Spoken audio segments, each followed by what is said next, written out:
Hello students, आपका स्वागत है आपके अपने YouTube channel IL from can to I can पर। Students, thermodynamics video lecture series में इससे पहले हमने CP और CV का रिलेशन फाइंड किया था और जो लास्ट का वीडियो था उसमें हमने एडियाबैटिक इक्वेशन को भी ऑब्टेन किया था, जो कि हमारी PV to the power gamma is equal to constant निकल के आती थी। और साथ ही साथ हमने उसके डिफरेंट टर्म्स में, यानी P और V के टर्म्स में, V और T के टर्म्स में और P एंड V T के टर्म्स में उस इक्वेशन को ड्राइव किया था। ठीक है, तो थोड़ा आगे बढ़ते हैं। आगे जो अब हमारा नेक्स्ट टॉपिक आ रहा है वो है work done in isothermal process, यानी डिफरेंट प्रोसेस में अब हमें क्या निकालना है, वर्क डन निकालना है। और इसका डेरिवेशन भी एग्जाम में पूछा जाता है और कम्पिटेटिव पॉइंट ऑफ व्यू से भी ये इंपॉर्टेंट है, क्योंकि इसके जो फॉर्मूले होते हैं वो न्यूमेरिकल्स में काफ़ी यूजफुल रहते हैं। जब भी आपको कोई किसी भी प्रोसेस के लिए वर्क डन निकालना होगा, मान लीजिए आप आइडेंटिफाई करिए कि वहाँ पर आइसोथर्मल प्रोसेस एग्जिस्ट कर रहा है, तो आप उसका वर्क डन निकालेंगे तो आपको आइसोथर्मल प्रोसेस के वर्क डन का फॉर्मूला पता होना चाहिए। तो आज मैं उन्हीं के डेरिवेशन आपको बताऊंगा और फिर वो आपको फॉर्मूले याद भी रखने। और इससे रिलेटेड वीडियो के लास्ट में आपको इससे रिलेटेड एक प्रॉब्लम पूछी जाती है, जो कि लगभग हर BSc के एग्जाम में, या फिर आप कह सकते हैं UG लेवल पे, या कहीं ना कहीं जहाँ पर थर्मोडायनेमिक्स PG लेवल पे भी या इंजीनियरिंग में कहीं ना कहीं थर्मोडायनेमिक्स की इंपॉर्टेंस रहती है, वहाँ पर वो न्यूमेरिकल पूछा जाता है। तो एक तरह से डेरिवेशन पार्ट ही है जो इसी की हेल्प से हम ऑब्टेन करेंगे। तो सबसे पहले हम देखते हैं work done in isothermal process. तो सबसे पहले मैं थ्योरी आपको नहीं लिखा रहा हूँ, आप अंडरस्टूड हैं कि एक आइसोथर्मल प्रोसेस कहीं ना कहीं एग्जिस्ट कर रहा होगा। उसमें सारे पैरामीटर्स हमने वही माने होंगे। हमने प्रेशर को P लिया होगा, हीट को Q लिया होगा, वॉल्यूम को V लिया होगा, टेम्परेचर T लिया होगा, एटसेट्रा। ठीक है, ये सारे पैरामीटर्स हमने माने हुए हैं। तो सबसे पहले हम बात कर लेते हैं कि अमाउंट ऑफ वर्क डन जो ऑब्टेन किया जाता है, since we know the amount of work done, W is equal to क्या होता है, फॉर्मूला हमारे पास PdV होता है। ठीक है, बट यहाँ पर आपको याद रखना है ये सारी चीज़ें हम किसके लिए कर रहे हैं, आइडियल गैस सिस्टम के लिए ऑब्टेन कर रहे हैं। ठीक है, तो यहाँ पर एक चीज़ सब में कॉमन रहेगी, आइडियल गैस सिस्टम। जो कुछ भी ये फॉर्मूले हम ऑब्टेन कर रहे हैं आइडियल गैस सिस्टम के लिए ऑब्टेन कर रहे हैं। तो फॉर आइडियल गैस, अगर ये सारी चीज़ें हम आइडियल गैस के लिए कैलकुलेट कर रहे हैं, तो आइडियल गैस के लिए आपको पता है आइडियल गैस इक्वेशन बेटे क्या होती है, PV is equal to NRT होती है। ठीक है, तो PV is equal to NRT है। यहाँ से हम P की वैल्यू को फाइंड आउट कर लेते हैं। तो P इज इक्वल टू क्या हो जाएगा, NRT अपॉन V हो जाएगा। Then we put this value in equation first, suppose this is your equation number first. तो W इज इक्वल टू क्या आ जाएगा, W का रिलेशन हमारे पास बन जाएगा NRT upon V into DV। Equation number 2 आप इसे कंसिडर कर सकते हैं, यानी W की ये वैल्यू आ गई। तो ये तो small amount of work done हमारे पास हो गया। अब मान लीजिए कि कोई एक सिस्टम है, उसकी डेफिनेट बाउंड्री होगी और उस पूरे प्रोसेस में, उस पूरे सिस्टम के लिए हम क्या निकालना चाहते हैं, वर्क डन निकालना चाहते हैं। तो now the total work done, तो हम उसका टोटल वर्क डन कैलकुलेट कर लेंगे। देखिए, टोटल वर्क डन के लिए आपको क्या करना है, तो जो टोटल वर्क डन आप फाइंड आउट करेंगे, तो W टोटल पूरे के पूरे प्रोसेस के लिए, तो W total is equal to क्या आ जाएगा, लिमिट्स आ जाएंगी। लिमिट्स आपका वॉल्यूम वेरी करेगा। ठीक है, तो क्या हो जाएगा, initial volume VI to VF। मैंने आपको पहले बताया था कोई भी सिस्टम होगा उसमें हम डेफिनेट इंटीग्रल यूज़ करेंगे, बिकॉज सिस्टम की डेफिनेशन में हमने क्या सीखा था कि सिस्टम की क्या होती है बेटे, एक डेफिनेट बाउंड्री होती है। ठीक है, तो हम उसमें लिमिट्स को जरूर इम्पोज करेंगे। ठीक है, तो ये रीज़न है। आप क्रॉस क्वेश्चन कर सकते थे यहाँ पर कि सर आपने डेफिनेट इंटीग्रल क्यों नहीं यूज़ किया, तो मैंने उसका आंसर दे दिया, मैंने डेफिनेट इंटीग्रल क्यों यूज़ किया है।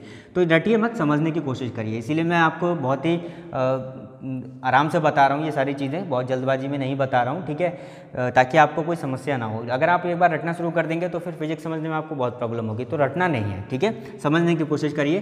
तो VI टू VF हो गया। जो भी लॉजिक यहाँ पर लिया जा रहा है, जो भी चीज़ें हम आप दिमाग पर जोर डालने की कोशिश करिए कि वो क्यों है। आप कमेंट बॉक्स में मुझसे पूछ सकते हैं कि ऐसा क्यों किया गया। अगर आपको यहाँ पर कोई चीज़ समझ नहीं आ रही है तो मैं उसका सोल्यूशन आपको जरूर प्रोवाइड करूँगा। ठीक है, तो VI टू VF हो जाएगा। अब यहाँ पर आपको पता है कि PdV होता है, तो P की वैल्यू को W जो था, small amount of work done जो भी था, उसको पुट करके हमने ये निकाल दिया है। तो ये वैल्यू क्या हो जाएगी, इस टोटल को पूरे को इंटीग्रेट करा देंगे, यानी NRT divided by V into DV। समझ गए ना। तो ये भी जो भी small amount of work done का पार्ट आ रहा था, टोटल अमाउंट में अगर हम उसको कैलकुलेट करेंगे तो इंटीग्रेट, देखिए इंटीग्रेशन का मतलब ही क्या होता है, समअप करना। तो जो भी आपने चीज़ें पहले अलग अलग फाइंड की हैं उनको अब क्या कर दीजिए, समअप कर दीजिए। दो चीज़ें होती हैं, एक होता है इंटीग्रेशन समअप करने के लिए और दूसरा होता है समेशन। तो आपको पता होगा समेशन का मतलब, बस आपको डिफरेंस पता होना चाहिए। तो कॉन्टिन्यूस चीज़ों के लिए हम इंटीग्रेशन का यूज़ करते हैं और जो आपकी कॉन्टिन्यूस नॉन कंटिन्यूस चीज़ें होंगी उनके लिए हम क्या करेंगे, समेशन का यूज़ करेंगे। ठीक है, क्योंकि आपको पता है कि यहाँ डिसकंटिन्यूटी का कॉन्सेप्ट आएगा तो वहाँ पर हम समेशन यूज़ करते हैं ऐड करने के लिए, और जहाँ कंटिन्यूशन का आएगा तो हम उसका इंटीग्रेशन। और इंटीग्रेशन हमारे लिए ज़्यादा यूजफुल रहता है, ज़्यादा बेनिफिशियल रहता है प्रॉब्लम को सिंप्लीफाई करने में। ठीक है, तो दोनों का पर्पज़ क्या होता है, समअप करना ही होता है।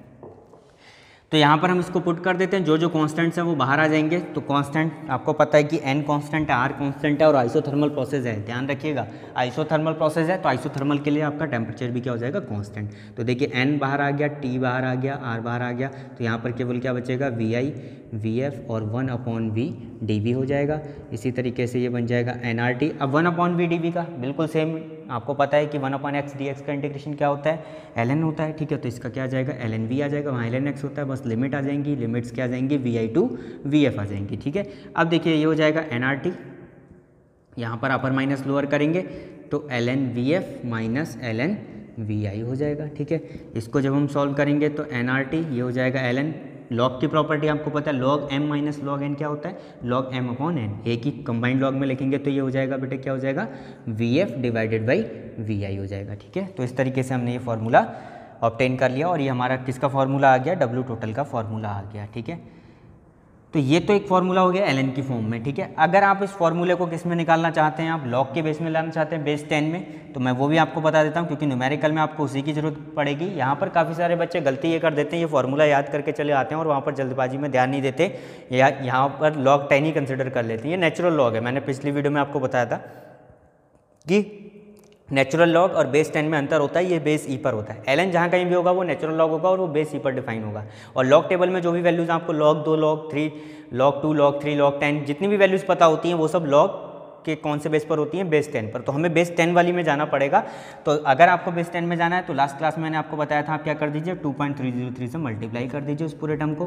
तो ये बन गया अब log to the base 10 vf upon vi। अब आपकी जो भी log की वैल्यू आएगी आप उसको पुट कर सकते हैं, अब आपका न्यूमेरिकल गलत नहीं होगा। तो ये आइसोथर्मल प्रोसेस के लिए क्या होता है, ये हमारा फॉर्मूला निकल के आ जाता है, W total is equal to 2.303 nRT log to the base 10 vf upon vi, ठीक है।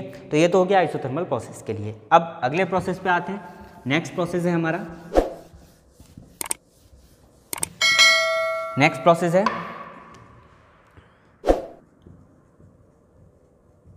Work done in isobaric process. मान लीजिए कोई आइसोबारिक प्रोसेस है, उसमें आपको वर्क डन फाइंड करना है। इसके लिए तो बहुत ही सिंपल है, ठीक है। तो आइसोबारिक प्रोसेस में प्रेशर कांस्टेंट रहेगा, W is equal to PdV होगा, कोई चेंज आपको यहाँ पर ज़्यादा कुछ करना नहीं है। तो W टोटल जब आप निकालने जाएंगे तो W टोटल में आप इसको इंटीग्रेट कर देंगे, PdV, ठीक है। लिमिट्स क्या आ जाएंगी, Vi टू Vf आ जाएगा, ठीक है। तो यहाँ पर जब आप इसको सॉल्व करेंगे तो P कांस्टेंट हो जाएगा, इंटीग्रेशन क्या बचेगा, dV Vi टू Vf। जब आप इसको सिंप्लीफाई करेंगे फर्दर तो क्या आ जाएगा, P, और यहाँ पर क्या आ जाएगा, Vf माइनस Vi, ठीक है। अपर माइनस लोअर करेंगे तो ये W टोटल आपका किस प्रोसेस के लिए आ गया, आइसोबारिक के लिए आ गया, Vf माइनस Vi, ठीक है। तो ये फॉर्मूला आपको याद रखना है किसके लिए, आइसोबारिक प्रोसेस। बहुत सिंपल है, इसमें कोई ज़्यादा बड़ी बात है नहीं, बट मैंने आपको बता दिया।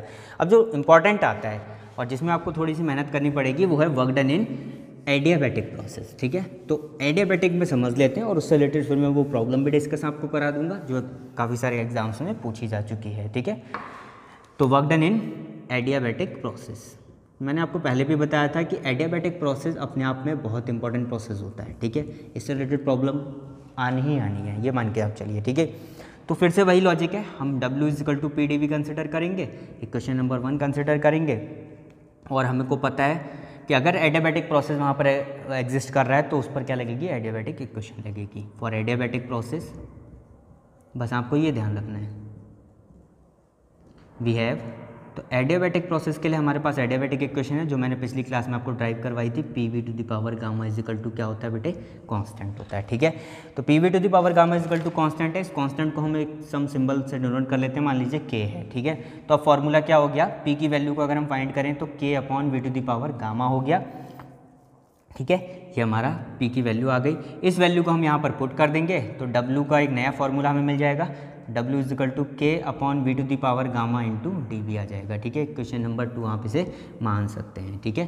तो K बस याद रखिएगा, K यहाँ पर क्या है, कांस्टेंट हमने इन्वॉल्व किया हुआ है, इसको कंसिडर किया हुआ है, लेट किया हुआ है, ठीक है।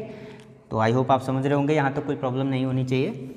अब देखिए आगे क्या करना है इसमें, फिर से वही काम करना है, डब्ल्यू टोटल हम निकालने जाएंगे तो इसको इंटीग्रेट करा देंगे पूरे प्रोसेस के लिए।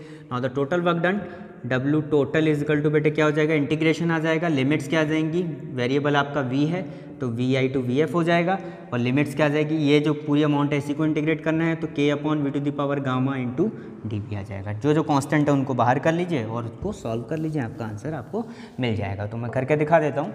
तो डब्ल्यू टोटल की जब आप ये वैल्यू फाइंड करेंगे तो देखिए k तो कांस्टेंट है ही, और तो कुछ कांस्टेंट है नहीं इसमें, तो V I to V F, और यहाँ पर बनेगा 1 upon V to the power gamma D V. ठीक है, जब आप इसको सॉल्व करेंगे तो बेसिकली ये क्या लिखा हुआ है, के integration V I to V F gamma V to the power minus gamma है ये। ठीक है, V to the power minus gamma लिख सकते हैं डी वी, और फिर इसको X to the power N के फॉर्मूले से आप ओपन कर लीजिए तो इसका इंटीग्रेशन क्या आ जाएगा, के, इसका इंटीग्रेशन जब आप सॉल्व करेंगे तो V to the power minus gamma plus 1 divided by minus gamma plus 1 upper minus lower, तो V I to V F. ठीक है, समझ गए ना, बहुत सिंपल सा लॉजिक है, X to the power N plus 1 वाला रूल लगा दिया। अब इसको सिंप्लीफाई कर लेते हैं, मैं ऊपर टॉप पे लिख देता हूँ। तो जब आप इसको सिंप्लीफाई करेंगे तो ये फॉर्मूला बन जाएगा W total is equal to क्या हो जाएगा बेटे, W total is equal to K, अच्छा ये जो डिवाइड में आ रहा है तो सब में कॉमन रहेगा, इसको बाहर लिख लेते हैं, 1 माइनस गामा लिख सकते हैं इंटरचेंज करके, तो 1 माइनस गामा, यहाँ पर क्या आ जाएगा V F upper minus lower, तो V F is equal to क्या हो जाएगा 1 माइनस गामा, इसको भी लिख लेता हूँ मैं, और minus V I 1 minus gamma इसको लिख देता हूँ। ठीक है, अब ये आपका फॉर्मूला यहाँ से ये निकल के आ गया, आप इसको इंटरचेंज भी कर सकते हैं या जैसा आपकी मर्जी हो आप उसको उस फॉर्म में लिख सकते हैं। आप चाहें तो के की वैल्यू को चेंज भी कर सकते हैं, क्योंकि के तो हमने कांस्टेंट माना था तो हम उसको चेंज करके ही लिख देते हैं। तो डब्ल्यू इज इक्वल टू के की वैल्यू जब हम फाइंड करेंगे तो के की वैल्यू क्या थी, P V to the power gamma, तो यहाँ पर क्या आ जाएगा P I V I to the power gamma. ठीक है, डिवाइडेड बाई 1 माइनस गामा, और यहाँ पर क्या आ जाएगा V F to the power gamma 1 minus gamma minus V I to the power 1 minus gamma. तो ये फार्मूला आपका बच जाएगा। यहाँ से आप चाहें तो वी आई की वैल्यू को अंदर इंट्रोड्यूस भी करा सकते हैं तो और सिंप्लीफाई हो जाएगा, आप नहीं चाहेंगे तो भी ऐसे ही रहने दे सकते हैं। ठीक है, तो ये एडियाबैटिक प्रोसेस के लिए आपके लिए क्या आ गया, वर्क डन का फॉर्मूला आ गया। ठीक है, अब देखिए इसमें जो क्वेश्चन बनता है आप उसको ट्राई भी खुद भी कर सकते हैं, मैं आपको थोड़ा सा हिंट कर देता हूँ। ठीक है, तो क्वेश्चन क्या बनता है वो आपसे जनरली प्रूव करवा लेता है, मैं बता देता हूँ क्या प्रूव करवाता है।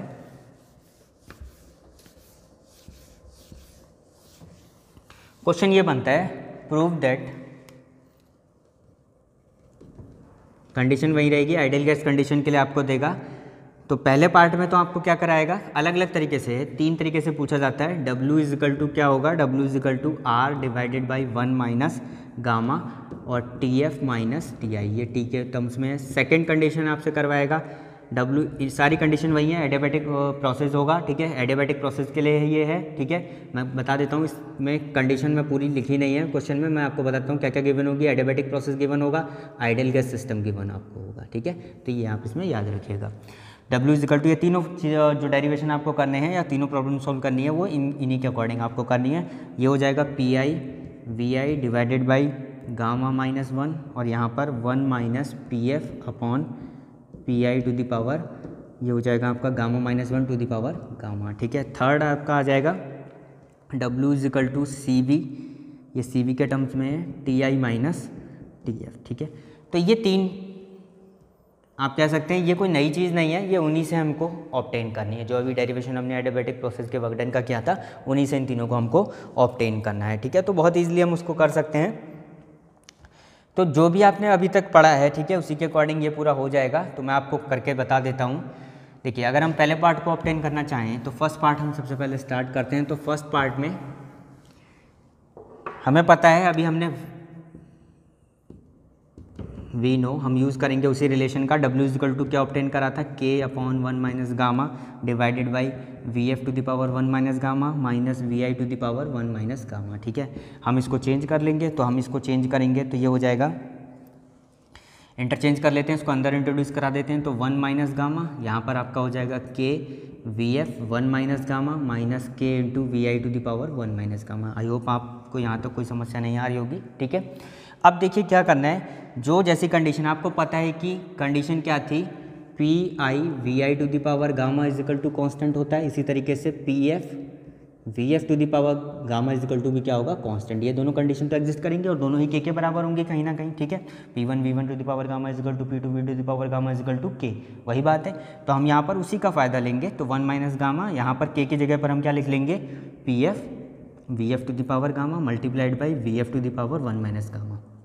यहाँ पर हम वी आई आ रहा है तो वी आई वाला पुट कर देंगे, यानी P I V I to the power gamma multiplied by V I to the power 1 minus gamma. अब देखिए यहाँ पर गामा की पावर यहाँ 1 माइनस गामा की पावर है, ठीक है, तो ये कैंसिल आउट हो जाएगा। तो W इज इक्वल टू क्या बचेगा 1/1 माइनस गामा, यहाँ पर आपका हो गया P F V F minus P I V I, ये आपका बच गया, ठीक है। और ये बहुत सिंपल है अब, ठीक है, मैं ऊपर टॉप पे लिख देता हूँ, ठीक है। अब आपको क्या करना है इसके लिए,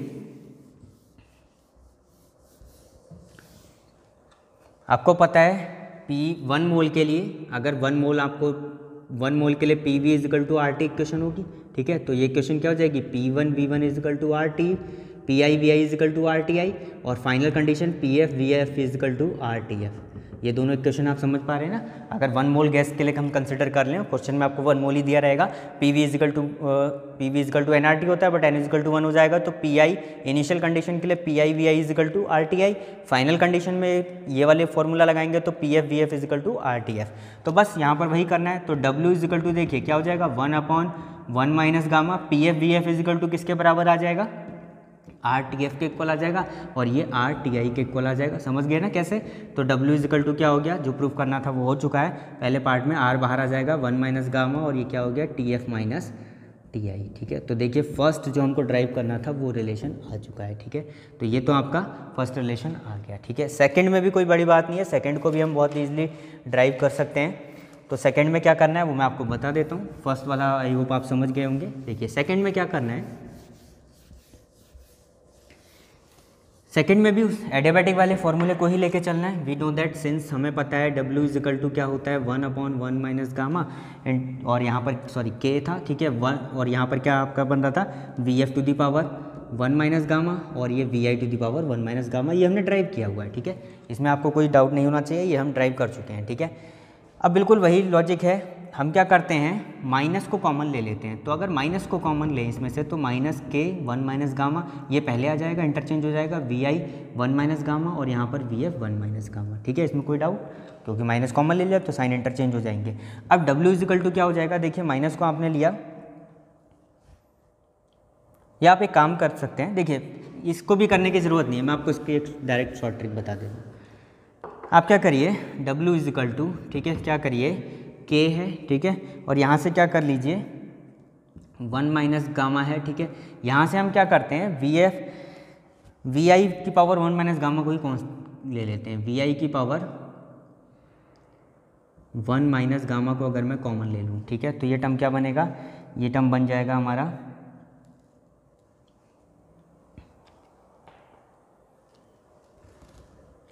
we F to the power 1 minus gamma divided by V I to the power 1 minus gamma minus का 1, ठीक है।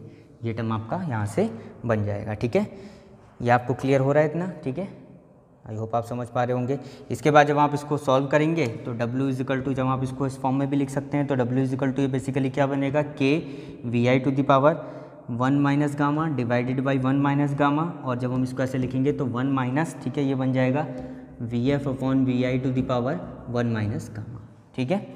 ये वैल्यू आपकी आ चुकी होगी, ठीक है। इसके बाद क्या करना है, आपको इंटरचेंज कराना है, K की फॉर्म में लिख देना है। तो जो भी K की फॉर्म बनेगी तो W इज इक्वल टू क्या हो जाएगा, ये बन जाएगा K V I to the power 1 minus gamma divided by 1 minus gamma, और यहाँ पर 1 माइनस, देखिए वी एफ के टर्म्स में आपको लिखना है, तो वो P I V I is equal to क्या होता है, फॉर्मूला आपको पता है कि P I V I to the power gamma is equal to K होगा, और P F V F to the power gamma is equal to K होगा। वहाँ पर हम उसको इंटरचेंज करा लेंगे वी एफ की वैल्यू को, तो वी आई की वैल्यू क्या आ जाएगी K अपॉन K के टर्म्स में लिख देंगे, तो K हमारा बाहर आ जाएगा, ठीक है। तो ये P के टर्म्स में हमारा फॉर्मूला बन गया, ये बन जाएगा पी आई ऊपर आ जाएगा, P I divided by P F, और ये होल पावर कितनी आ जाएगी 1 minus gamma two the power gamma आपका बन चुका होगा। तो फाइनली रिलेशन हमारा आ चुका है, तो ये बन जाएगा P I V I to the power 1 minus gamma और 1 minus P F upon P I to the whole power gamma minus 1 divided by gamma, और यही हमको ड्राइव करना था। आप देख सकते हैं बहुत ईजिली है, ठीक है।